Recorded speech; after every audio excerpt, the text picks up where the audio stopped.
Hello student, आप सभी का Subhash online education group seven बड़ी सिक्का से मैं सुमित तंवर वेलकम करता हूं।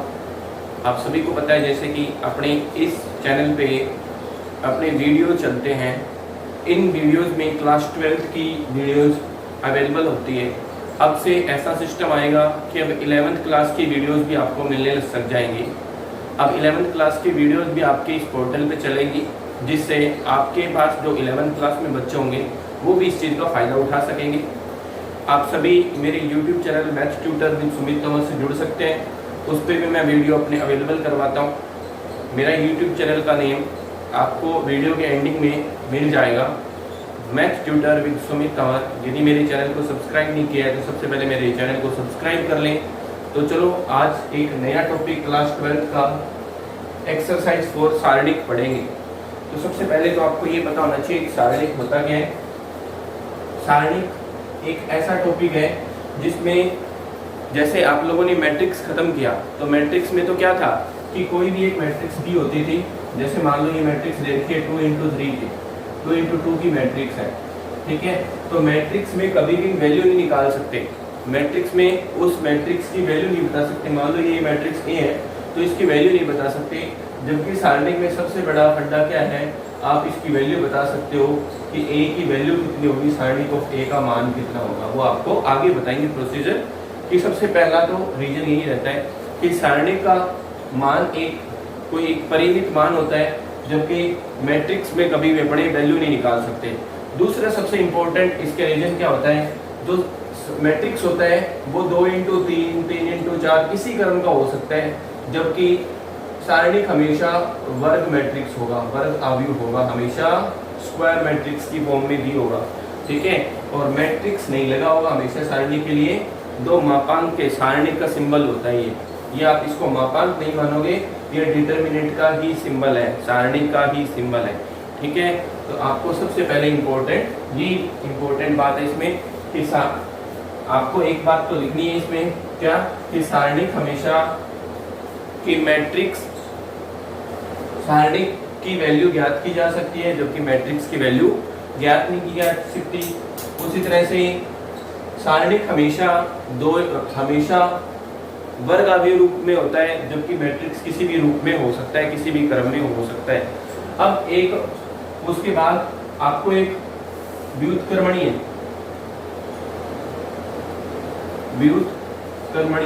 ये जरूर लिखना है। व्युत्क्रमणीय आव्यूह क्या होता है? व्युत्क्रमणीय आव्यूह वो होगा जिसमें सारणिक ऑफ ए का मान नॉट इक्वल्स टू 0 होगा। और अव्युत्क्रमणीय आव्यूह क्या होगा? अव्युत्क्रमणीय आव्यूह क्या होता है वो आप देख लो, आपको पता चल जाएगा अभी। अव्युत्क्रमणीय आव्यूह होगा सारणिक ऑफ ए का मान 0। यदि किसी भी सारणी का मान 0 के बराबर आ जाएगा तो अव्युत्क्रमणीय आव्यूह होगा वो, और यदि सारणी का मान 0 के बराबर नहीं आएगा तो व्युत्क्रमणीय आव्यूह होगा, ठीक है। इसका काम कब होगा? जब अपने इसके एडजॉइंट ज्ञात करने जाएंगे, सेकंडस ज्ञात करने जाएंगे, तब अपने पास इसका रूल होगा। कभी कभी एक क्लास 12th के बोर्ड एग्जाम में भी क्वेश्चन आता है कि दी गई सारणी अव्युत्क्रमणीय आव्यूह है तो के का मान ज्ञात कीजिए, तो उसमें अपने उस क्वेश्चन को सॉल्व कर सकते हैं।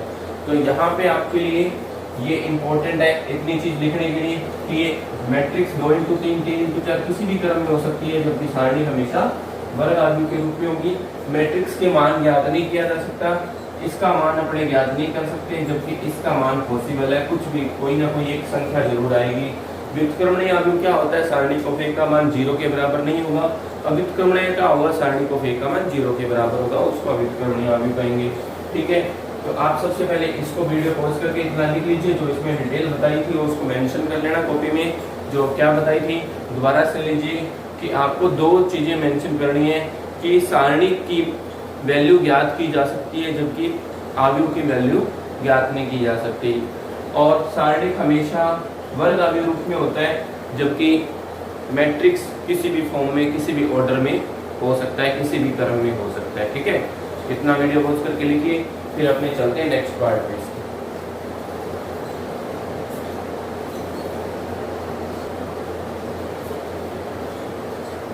इसके बाद देखो सारणी का मान, कि सारणी का मान कैसे ज्ञात करते हैं। ठीक है। सारणी का मान किस तरह से ज्ञात किया जाता है, जैसे मान लो आपके पास 2 3 3 2 कोई एक सारणी दे रखी है, इसकी वैल्यू ज्ञात करनी है। तो सारणी को ए की वैल्यू आएगी, इसका गुणा इसके साथ 4 माइनस इसका गुणा इसके साथ 9, तो सारणी को ए का मान आ जाएगा माइनस का 5। कोई ये बच्चा ये नहीं कहेगा सर यहाँ पे मापांक लगा हुआ तो प्लस का 5 आएगा, चाहिए मापांक नहीं है, मैं बार बार बोल रहा हूँ ये सारणी का सिंबल है, तो आपका मान -5 ही रहेगा। अब देखो ये 2 × 2 का है, मतलब ये देखो सारणी आप ये तो 2 × 2 के क्रम की मैट्रिक्स की सारणी का मान ज्ञात करना बताया मैंने, ठीक है। यदि आपके पास 3 × 3 की सारणी हो, जैसे मान लो 2 3 -1 2 5 1 3 6 2 ऐसा कुछ सारणी रहता है, इसकी वैल्यू कैसे ज्ञात करोगे, तो इसकी वैल्यू ज्ञात करने के लिए आपको देखो क्या करना पड़ेगा, 2 को उठाया, सबसे पहले ये 2 है, आप इसको इस तरह से ज्ञात कर सकते हो, इस तरह से किसी भी कोई भी एक पंक्ति या किसी एक स्तंभ को पकड़ के आप उसकी वैल्यू ज्ञात कर सकते हो। तो हमेशा क्या ऊपर वाली पंक्ति को पकड़ के ही अपने को करना है, जब तक पॉसिबल है तब तक करना है, मतलब जो पॉसिबल नहीं होगा तब अपने वैसे देखो ऐसा कोई भी केस नहीं मिलेगा जहाँ ये पॉसिबल नहीं होगा, आपको प्रत्येक केस में वैल्यू, लेकिन कभी कभी ऐसा भी आएगा जब अपने को इससे नहीं अपने को इससे कर रहे होंगे, वहाँ पे कोई रीजन होगा नेक्स्ट कि भाई अपने इसी से क्यों कर रहे हैं, इससे क्यों नहीं इसकी वैल्यू निकाल रहे, तो वो डिपेंड करता है क्वेश्चन पे, ठीक है। बाकी सभी केस में इसी से वैल्यू फाइंड की जाती है। 2 तो 2 को रखा, अब देखो इसको छुपा लो, इसको छुपा लो, अब आपके पास क्या दिख रहा है, 5 1 6 2 दिख रहा है ना, तो 5 का 2 से मल्टीप्लाई 10, 6 का 1 से -6, माइनस तो आते ही बीच में, ठीक है। फिर ये प्लस होता है, ये माइनस, ये प्लस, तो ये माइनस होता है तो -3 लिख लो, ठीक है। अब इसको छुपा लो, इसको छुपा लो। अब जब इसको छुपाओगे तो आपके पास क्या बचेगा, आपके पास 2 1 3 2 बचेगा, ठीक है। तो 2 का 2 से 4 -3 का 1 से 3, ठीक है। फिर ये -1 है तो -1 लिख लो, प्लस माइनस का गुणा माइनस, ठीक है। अब इसको छुपा लो, इसको छुपाओगे, जब जो वर्ड छुपता है ना उसके नीचे पंक्ति और उसके सामने वाला स्तंभ पूरा छुप जाता है, ठीक है। तो 1 को छुपाया तो अपने पास 6 दूना 12 -15, तो आपके पास सारणी ऑफ ए का मान कितना आ जाएगा, 2 या जाएगा 4 3 या जाएगा 1 या जाएगा -3। फिर हम सॉल्व करेंगे, 4 दूना 8 -3 +3, ये कैंसिल, सारणी ऑफ ए का मान 8 आ जाएगा, ठीक है। तो ये 2 × 2 की सारणी की वैल्यू निकालने का है। मैं एक बार दोबारा से रिपीट कर देता हूँ, 2 × 2 का तो बहुत आसान है, सॉरी ये 3 × 3 का है। 2 × 2 का ज्ञात करने के लिए आपको तो क्या करना पड़ेगा, इसका गुणा इसके साथ मल्टीप्लाई माइनस इसका गुणा इसके साथ, तो 2 दूना 4 -9 आपकी वैल्यू आ जाएगी। इसमें आपको किसी भी एक पंक्ति को पकड़ना है। देखो हमेशा क्या होता है, ये सारणी हमेशा plus minus plus minus plus minus plus minus plus, ये डिजिट होता है हमेशा। ये भी 1 11 होता है वो 1 1, देखो सिंपल सी बात है, ये 1 1, ये सम है कि विषम है, सम है, 1 1 + 1 मतलब 1 और 1 को दोनों को ऐड कर लो, 1 और 1 कितने होते हैं, 2 2 सम होता है कि विषम होता है, 2 ओड नंबर या इवन नंबर, इवन नंबर तो इवन आएगा तो प्लस, ओड आएगा तो माइनस। तो 11 का मतलब 1 और 1 2, 2 सम प्लस। अब यहाँ 12 आता है तो 12 1 और 2 3, तो विषम आएगा तो माइनस। जहाँ सम आएगा वहाँ प्लस, जहाँ विषम आएगा वहाँ माइनस, पूरी सारणी तैयार हो जाएगी, ठीक है। तो आप किसी भी एक पंक्ति को उठा लो, उसी पंक्ति से सॉल्व करेंगे। जैसे मैंने 2 को उठाया तो 2 को रखा, जो अवयव उठता है उसके सामने वाली पूरी पंक्ति, उसके सामने वाली पूरी पंक्ति और उसके सामने वाला पूरा स्तंभ ढक दिया जाता है, और जो बचता है उसका आपस में इसी तरह से मल्टीप्लाई करना है, उसको ब्रैकेट में लिखना है। तो 5 दूना 10 -6 एकम 6, ओके। फिर ये -3, ठीक है। ये माइनस क्यों आया, क्योंकि ये वाला अवयव माइनस का होता है, -3, ठीक है। फिर ये अवयव ढका जाएगा, ये अवयव ढका जाएगा, तो बचेगा क्या, 2 2 3 है, तो 2 का 2 से 4, 3 का 1 से 3, फिर minus plus minus minus minus तो माइनस आएगा, ठीक है। फिर ये पूरी पंक्ति और ये पूरा स्तंभ, तो 6 दूना 12 -15, और उसके बाद कैलकुलेशन है। आप किसी भी पंक्ति किसी भी स्तंभ से आप करोगे वैल्यू 8 ही आएगी, ये वैल्यू बदलेगी नहीं, हमेशा वैल्यू समान रहेगी, कोई फर्क नहीं आता। इसीलिए कहते हैं आप इसकी वैल्यू आप फाइंड कर सकते हैं, ठीक है। तो ये आपके लिए क्या है, बहुत अच्छा है। सारणी का मान अपने किस, एक तो देखो एक तरीका बताया है, सारणी का मान आप एक तरीके से और से ज्ञात कर सकते हो, वो सारूस नियम बोलते हैं उसको। ठीक है, वो नियम भी मैं आपको समझा देता हूँ। सारुष नियम क्या होता है, उस नियम से अपने इसको किस तरह से ज्ञात कर सकते हैं, उसको ज्ञात करने के लिए अपने को क्या करना होता है वो, और उसमें उसकी प्रोसेसिंग क्या है। ठीक है, वीडियो पॉज करके ये 2x2 के लिए लिख लेना और ये 3x3 के लिए लिख लेना। ठीक है, कि ये 2x2 का है और ये 3x3 फॉर एग्जांपल सारणी का मान। ठीक है, अब सारणी का मान मैं आपको सारुष नियम से बताऊंगा, तो video pause down and note.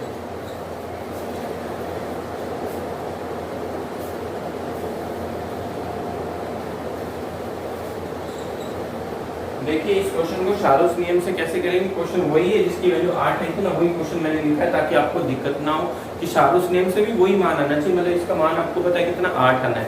ठीक है, तो सारुष नियम देखिए, सारुष नियम क्या कहता है, सारुष बोलते हैं इसको, सारुष नियम। तो सारुष नियम क्या कहता है, सारुष नियम कहता है ये सारणी पूरा की पूरी लिख लो, 2 3 2 2 3 3 5 6 -1 1 2। ठीक है, उसके बाद कहता है पहला और दूसरा स्तंभ रिपीट कर दो, 2 2 3 3 5 6, बस थर्ड स्तंभ रहने दो। ठीक है, उस ये कहता है कि पहला और दूसरा स्तंभ, हमेशा पहला और दूसरा स्तंभ ही रिपीट करना है। और उसके बाद क्या करो, यहाँ से लाइनिंग मारना स्टार्ट करो। देखो ये मुख्य विकर्ण होता है ना, तो मुख्य विकर्ण से लाइनिंग मारनी स्टार्ट करो।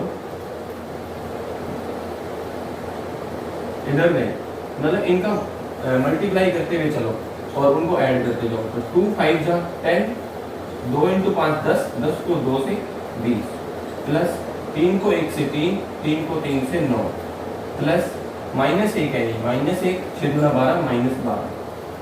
ठीक है, ये जो आया है इसको उठाना, पहले इसी को ही करना है। उसके बाद इधर से चलो, इधर से जाओगे तो देखो ये वाले वाले जाएगा, ऐसे ऐसे ऐसे, ये काटते हैं। देखो कौन कौन से काटे, पहले इधर वाला विकर्ण फिर नीचे वाला विकर्ण, ये कटना जरूरी है। इसमें सिर्फ एक ही अवयव होगा, ये 2 अवयव ऐसे होंगे जो कभी नहीं कटेंगे। ठीक है, तो अब इनको भी मल्टीप्लाई करो, बीच में माइनस लगाना है, इनको मल्टीप्लाई करो, 3 5 -1 -15, 6 1 2 +12, 2 2 4 3 2 2 4, मतलब मल्टीप्लाई करना है 4 की 12 +12। ठीक है, अब आप इसको सॉल्व कर लोगे तो 12 + 9 -20 -12 24 -15, सॉल्व करोगे कितना आएगा, 20 से 20 कैंसिल, सॉरी ये 20 नहीं 12 है, कैलकुलेशन गलत हो जाता अभी तो। ठीक है, 12 8 9 8 17। ठीक है, इसको सॉल्व करेंगे तो 17 आएगा। देखो 12 में से 8 घटेंगे, 8 और 9 8 17 हो जाएंगे, तो 17, तो ये बचा माइनस, ये कितना बचा आपके पास बचा 9 ही बचेगा ना, 5 और 4 9। ठीक है, तो 17 में से 9 जाएंगे, 8 बचेंगे, तो सारणी को पे का मान 8 है। ठीक है, पहले भी 8 आया था, सारुष नियम से भी 8 आता है। सारुष नियम क्या होता है, कभी कभी परीक्षा में दे देता है कि दिए गई सारणी का मान सारुष नियम से ज्ञात कीजिए, तो आपको 1 नंबर का क्वेश्चन स्किप नहीं करना। देखो अपने को टारगेट अपना 100/100, अपने जितना टारगेट अच्छा रखेंगे उतना ही वैल्यू अपने, मतलब आप मन में 1% भी ये मत रखो कि अपने 100 नहीं आ सकते। 100 में आप कॉन्फिडेंस लेके चलो कि 100/100, यदि ये कॉन्फिडेंस रहेगा तो आप कहीं पे भी मात नहीं खाओगे, हमेशा उसकी पॉजिटिव थिंक के रूप में चलते रहोगे और आप उस मुकाम तक जरूर पहुंचोगे जो आपने लक्ष्य रख रखा है। ठीक है, तो आप क्या करोगे, इसमें वो 1 नंबर का क्वेश्चन आए तो उसको स्किप नहीं करना है। ठीक है, तो अब अपने इसमें सारुष नियम देखो, मैं दोबारा समझा देता हूँ। जो सारणी का उसको एज इट इज वापस लिख लो और पहली दूसरी स्तंभ को एज इट इज लिख दो, पहला स्तंभ दूसरा स्तंभ एज इट इज ऐसा छाप दो। उसके बाद मुख्य विकर्ण से काटते हुए 3 लाइनें बनानी है, फिर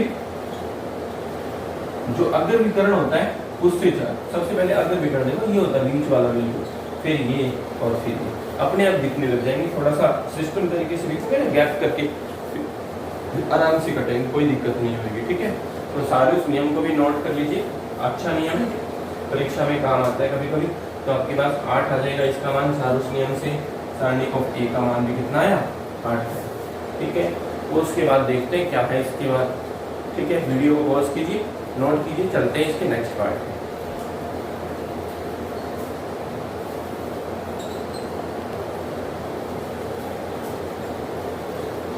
तो चलो सारणी के बाद उप सारणी, तो सारणी के उप सारणी पर सेकंड नया टॉपिक है। सारणी का उप सारणी को लघु सारणी भी बोला जाता है। तो सबसे पहले उप सारणिक देख लीजिए कि उप सारणिक अपने किस तरह से करते हैं। उप सारणिक क्या होता है, जैसे मान लो आपके पास कोई एक मैट्रिक्स सारणिक दे रखी है, a बराबर -1 2 3 5 -3 4 2 -6 और 2, ठीक है, ये एक सारणिक दे रखी है। अब आपको कह दिया कि प्रत्येक अवयव का उप सारणिक ज्ञात कीजिए। देखो प्रत्येक अवयव का उप सारणिक बनता है, उप सारणिक को माइनर बोलते हैं, ठीक है, इसीलिए m से डिनोट किया जाएगा। मतलब a का उप सारणिक होगा ना, जो भी आएगा, जैसे आपको पता है ये a बराबर अपने पास ये होता है a11 a12 a13 a21 a22 a23 a31 a32 a33, ये आपका a होता है। मतलब ये सारणी के अवयव होंगे a11 a12 a13, ठीक है। मतलब अवयवों को हमेशा छोटे लेटर से डिनोट किया जाता है और सारणी को बड़े लेटर से डिनोट किया जाता है। तो सारणी के अवयव अपने पास छोटे लेटर से हमेशा यही रहते हैं। अब जैसे a11 है, a11 -1 है, तो a11 का उप सारणिक होगा कोई, a11 का कोई उप सारणिक होगा, उसको क्या लिखेंगे, m11 लिखेंगे। क्या लिखेंगे, m11। m क्यों लिखा, क्योंकि उप सारणिक को माइनर से कहते हैं, तो माइनर का मतलब m11। सारणी को m11 से डिनोट करेंगे, तो m11 की वैल्यू क्या होगी, m11 मतलब ये वाला अवयव है ना, सॉरी m11 नहीं a11 ये वाला अवयव है, तो m11 की वैल्यू क्या आएगी, ये वाला अवयव है, इसको ये वाली पूरी पंक्ति ढक लो और ये वाला पूरा स्तंभ ढक लो, ठीक है, जो बचेगा उसको लिख लो 3 4 -6 2। अब अपने को इससे मतलब नहीं है कि पॉजिटिव था या नेगेटिव था, उससे कोई मतलब नहीं है। अपने को उप सारणी ज्ञात करने हैं, न कि सेकंडस ज्ञात करने हैं। सेकंडस ज्ञात करने का तरीका थोड़ा सा अलग होता है, बस इसमें उप सारणी समझ लो, सेकंडस अपने आप समझ आ जाएगा, ठीक है। सेकंडस बस इससे थोड़ा सा ही चेंज है, बिल्कुल मामूली सा अंतर है। पहले उप सारणी समझ लो। उप सारणी मान लो मैं इस अवयव को ज्ञात कर रहा हूँ, तो ये वाला और ये वाला पूरा ढक लो, जो बचा उसको छाप दो, -3 -6 4 2, ठीक है। इसको ज्ञात करोगे तो m11 की वैल्यू आ जाएगी। m11 की वैल्यू कितनी आएगी, -6 +24, m11 का मान आ जाएगा आपके पास कितना, +18। अब ये इस पे कोई डिपेंड नहीं करता कि ये वैल्यू किस चीज की थी, माइनस की थी, प्लस की थी, अपने को इससे कोई लेना देना नहीं, ठीक है। इसी तरह से a12 का उप सारणी, a12 का उप सारणी क्या हो जाएगा, m12। तो m12 की वैल्यू निकालनी है अपने को, मान लो m12 की वैल्यू निकालोगे तो सोचो ये अवयव और ये अवयव ढका जाएगा, तो बचेगा 5 2 5 4 2 2, तो यहाँ जाएगा 5 4 2 2। m12 की वैल्यू निकालोगे तो सारणी का मान ज्ञात कर दो, 10 - 8 m12 कितना जाएगा 2। तो इसी प्रकार से अब इस पे डिपेंड नहीं करना कि ये सर सेकंड वाला तो माइनस का होता था, तो माइनस का 2 आना चाहिए, नहीं चाहिए, अपने को उससे कोई मतलब नहीं। अपने को तो उप सारणी का मतलब कि एक लघु सारणी भी बोल सकते हो, मतलब छोटी बड़ी सारणी का छोटा रूप, कि आप कहते हैं लघुरात्मक और अति लघुरात्मक प्रश्न, लघुरात्मक का छोटा, अति लघुरात्मक होता है, तो लघुरात्मक से अति लघुरात्मक पढ़ा है अपन, ठीक है ना। तो क्या होता है कि जो भी मैट्रिक्स है उसकी पंक्ति और उसके स्तंभ को ढक लो, जो बच जाएंगे वो ही आपका उप सारणी हो जाएगा। प्रत्येक अवयव में ऐसा ही होगा।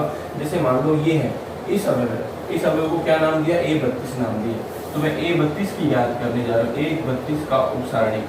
a32 के उप सारणी को क्या नाम दोगे, m32, ठीक है। तो m32 क्या आ जाएगा, देख लो, आपको इसको ढकना है और इसको ढकना है, ठीक है। तो बचेगा क्या, -1 3 5 4, तो यहाँ लिख लो -1 3 5 4, ठीक है। तो m32 का मान आपके पास कितना आ जाएगा, -4 -15, तो m32 आ जाएगा आपके पास -19, ठीक है। ये आपका उप सारणिक हो गया।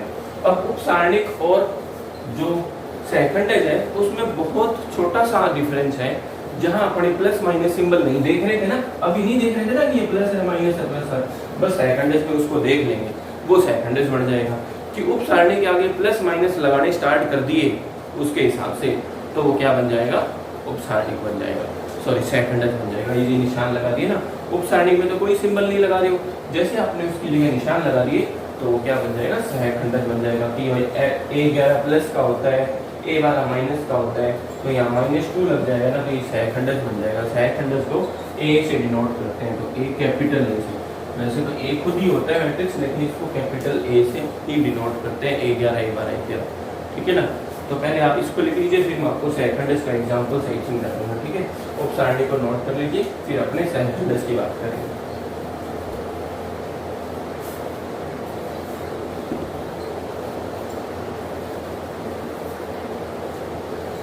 अब अपने बात करते हैं सेकंड की, ठीक है। सेकंड, ठीक है ना। सेकंड को क्या एडजॉइंट बोलते हैं, ठीक है ना। सेकंड को कोफैक्टर, सॉरी एडजॉइंट नहीं, कोफैक्टर बोलते हैं। तो कोफैक्टर को ए वैसे सी होता है, लेकिन ए से डिनोट करते हैं। अब कोई भी मैट्रिक्स है अपने पास, जैसे मान लो कोई सारणी दे रखी है 2 3 -5 2 8 3 4 6 7, ठीक है। ये आपके पास एक सारणी दे रखी है, आपको सेकंड याद करना है, ठीक है। तो सबसे पहले सेकंड का सूत्र ही देख लो। सेकंड का सूत्र होता है -1 की power I + j into MIj। m क्या है, उपसारणी, ठीक है ना। ये सूत्र होता है कि Aij का सूत्र है ये, Aij, तो जो भी अवयव ज्ञात करोगे उसका सूत्र, मतलब I1 J1 तो A11 अवयव ज्ञात हो जाएगा, I2 J1 तो A21 ज्ञात हो जाएगा, ठीक है। तो आप सूत्र लगाओ, जैसे मान लो I बराबर अपने 1 और J बराबर 1 रख रहे हैं, तो A11 होगा कि नहीं होगा। A11 का मतलब -1 की पावर 1 + 1 M11, और M11 अभी भी अपन ने ज्ञात करना था। M11 क्या होता है, यह आ जाएगा 8 3 6 7। इसको सॉल्व करेंगे तो माइनस का स्क्वायर क्या होता है, माइनस का स्क्वायर प्लस हो जाएगा, तो ये आपके पास आ जाएगा 8 से 56 -18। तो इसकी वैल्यू कितनी आ जाएगी, 56 में से 18 गई, 16 में से 8 4 3 36 वैल्यू आ जाएगी। 18 के 54 16 में से 8 आता है 38 आएगा, ठीक है। तो ये आपके पास A11 का मान आ जाएगा कितना, 38 मान आ जाएगा, ठीक है। मतलब उप सारणी में प्लस और माइनस लगा दी। जैसे मान लो उप सारणी मैंने आपको पहले ही बताया, ये प्लस ये माइनस, ये प्लस ये माइनस, ये प्लस माइनस प्लस माइनस, दो सिंबल एक साथ कभी नहीं आएंगे। देखो ऐसे देखना है, ऐसे तिरछा नहीं देखना, ऐसे देखो, दो सिंबल एक साथ कभी नहीं आ रहे होंगे। ऐसे चले जाओ, ऐसे चले जाओ, तिरछा नहीं जाना, ठीक है ना। आप बिल्कुल सीधा डायरेक्ट है, मतलब आप वर्टिकल जा सकते हो, हॉरिजॉन्टल जा सकते हो, ठीक है ना। किसी तरह से जा सकते हो, क्षैतिज में और ऊर्ध्वाधर में। आपको दो सिंबल एक साथ नजर नहीं आएंगे कहीं पे भी, दो अलग अलग सिंबल होंगे, ठीक है।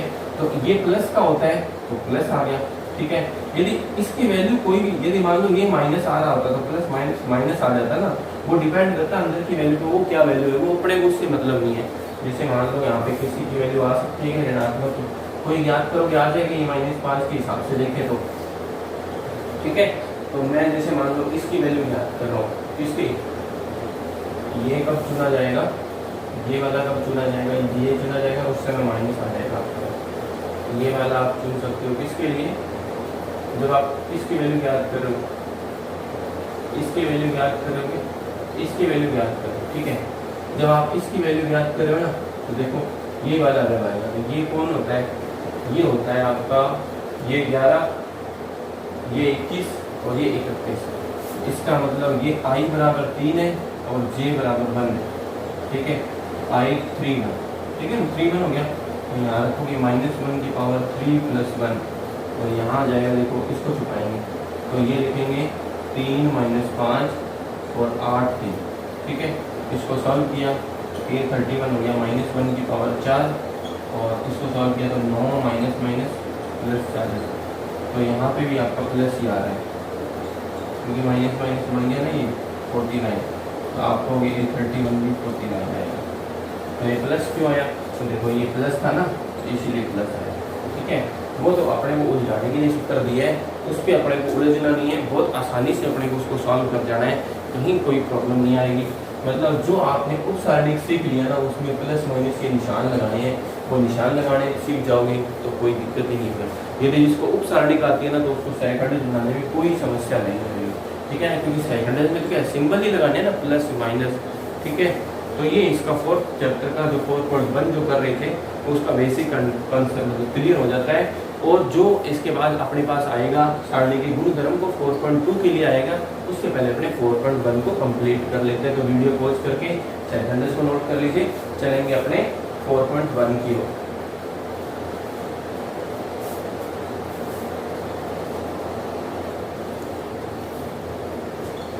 तो सबसे पहले अपने पास क्वेश्चन नंबर फर्स्ट है के के किस मान के लिए सारणी का मान 0 होगा। तो क्वेश्चन नंबर फर्स्ट दे रखा है के किस मान के लिए, तो सारणी दे रखी है आपको के 2 4 और फिर -3, ठीक है, ये सारणी दे रखी है। तो आपको के किस मान के लिए सारणी का मान 0 है, तो आपको क्या कर दोगे, सारणी के मान को 0 के बराबर रख दो, तो के का मान आ जाएगा। तो -3 के -8 बराबर 0, तो -3 के बराबर 8, तो 3 के बराबर -8, तो के बराबर -8/3, तो के का मान कितना हो जाएगा, -8/3, ठीक है। पहला question complete. Question number second, question number second क्या कहता है, सेकंड कह रहा है कि x और y ज्ञात करो, यदि सारणी का मान 0 है तो x y 2 4, ये सारणी का मान 0 दे रहा है, तो x और y का मान ज्ञात करना है।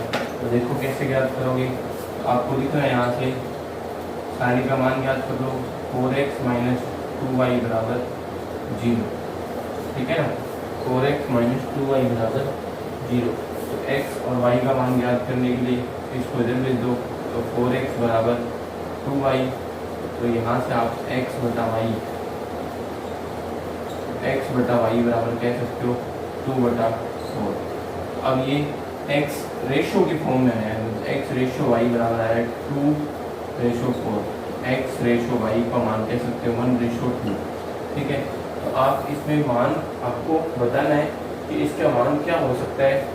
तो अब देखो, आप ये कह सकते हो ना कि x का मान 1 के, और आप यहाँ से अब यदि रेशो हटाने के लिए आपको क्या किया जाता है, किसी से मल्टीप्लाई किया जाता है, तो k से मल्टीप्लाई कर दो, तो x बराबर 1 के और y बराबर 2 के, ये माना जाएगा इसका मतलब 1 के कोई मल्टीप्लायर है।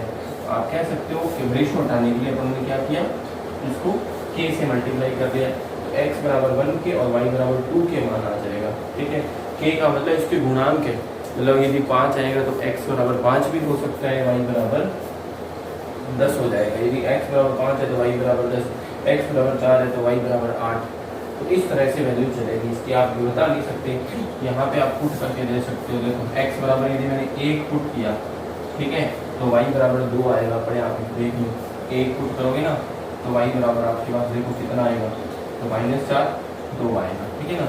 तो इसी तरह से आप वैल्यू बता सकते हो कि इसके 1, इसीलिए मैंने इसको k लिखा है, न कि 1 और 2 लिखा है, क्योंकि आप बता नहीं सकते कि 1 ही फिक्स होगी, 1 के अलावा कुछ नहीं होगा। 1 के अलावा भी हो सकता है। k कैसे आया, k आया क्योंकि रेशियो फॉर्म है। आपने देखा होगा जब भी रेशियो को हटाते थे तो किसी न किसी चीज से मल्टीप्लाई करना होता था, तो यहाँ रेशियो को हटाने के लिए इसको k से मल्टीप्लाई कर दिया दोनों को, तो ये 1 के और 2 के होंगे, तो x बराबर 1 के और y बराबर 2 के आपका आंसर आ जाएगा। वीडियो पॉज करके दोनों क्वेश्चन नोट कर लीजिए, चलेंगे नेक्स्ट क्वेश्चन।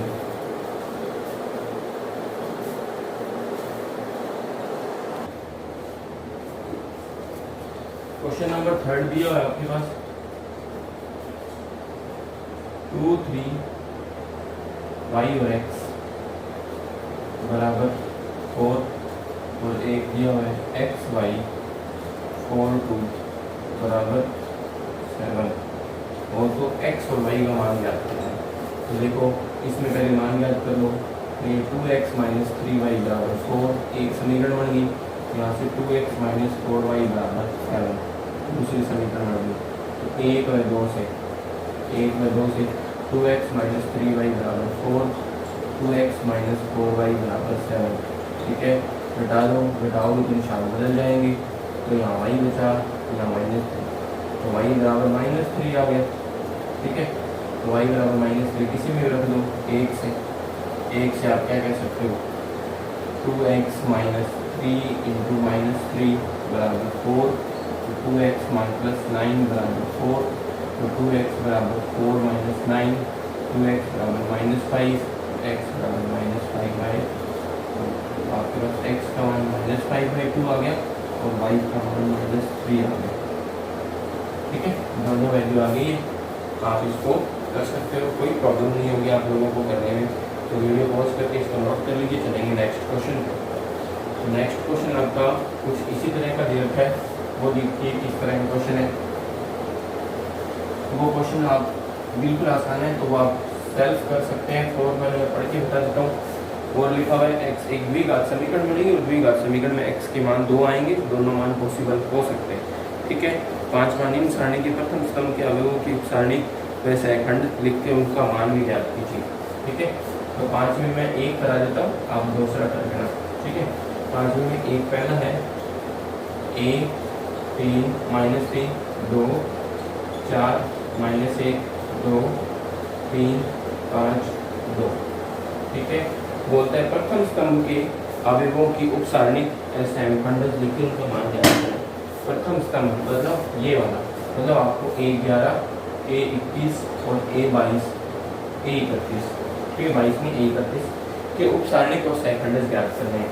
तो A11 का उपसारणी, A11 का सबसे पहले उपसारणी, A11 का उपसारणी ज्ञात करेंगे। तो आपके पास देखो कितना आ जाएगा। A11 का उपसारणी ज्ञात कर लो, तो सबसे पहले सभी के उपसारणी ज्ञात कर लेते हैं। तो A11 का उपसारणी क्या होता है, ये देखो M11 होता है। ठीक है, मैंने अभी भी बताया था उपसारणी।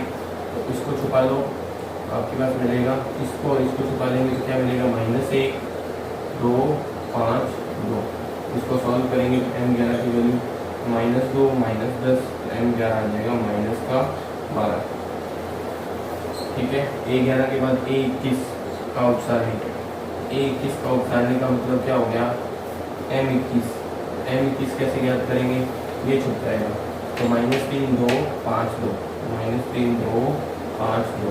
ठीक है, तो M21 का मान आ जाएगा कितना, -6 -10, M21 आ जाएगा आपके पास -16।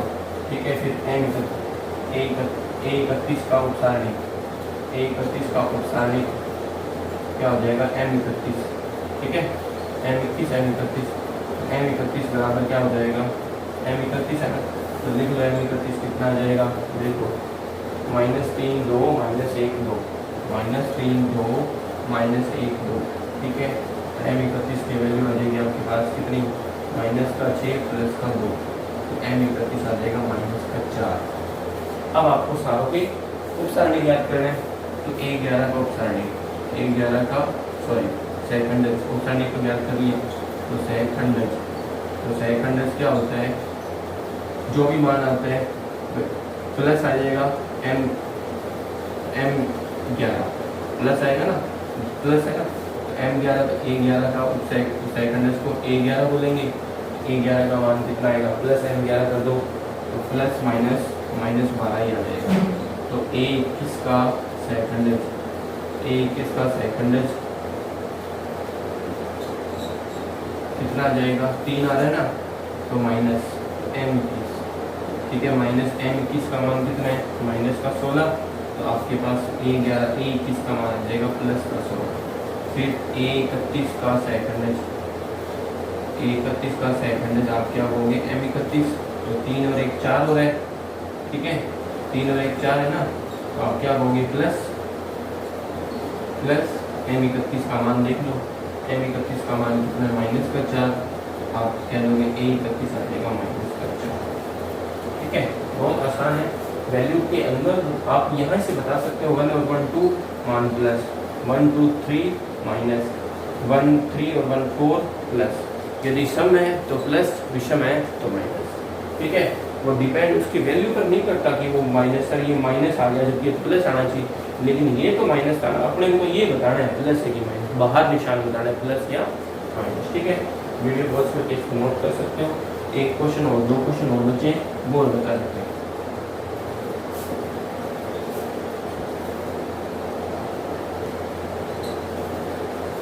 देखो 6 नंबर क्वेश्चन हो जाएगा, तो डायरेक्ट मैं 7 नंबर क्वेश्चन बना रहा हूँ। 6 नंबर में मान ही ज्ञात करना है, 7 में जैसे करेंगे वैसे ये सिद्ध करना है।